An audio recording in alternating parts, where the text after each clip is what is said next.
দর্শক, এশিয়া কাপে দুর্দান্ত সূচনা করলো বাংলাদেশ আফগানিস্তানকে হারিয়ে। যে আফগানিস্তান সবসময় বাংলাদেশকে খাটো করে কথা বলতো, টি-20তে নাকি আফগানিস্তানকে কখনোই হারানো সম্ভব নয়, এই কথাই রশিদ খান অহংকারের সুরে বারবার বাংলাদেশকে ভেংসি কাটিয়ে বলেছিল।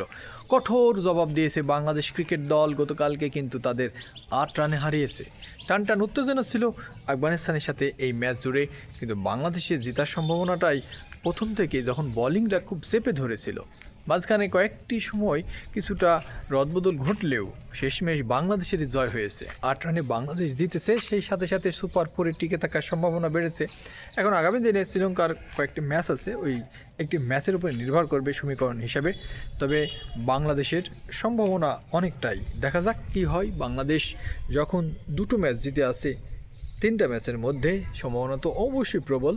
আর আফগানিস্তান শ্রীলঙ্কার ম্যাচ তাদের সমীকরণ হিসেবেই বাংলাদেশ এগিয়ে যাবে। তো শুভকামনা এশিয়া কাপে বাংলাদেশের, এবং আমরা চাই বাংলাদেশ এশিয়া কাপে ফাইনাল অন্তত খেলুক।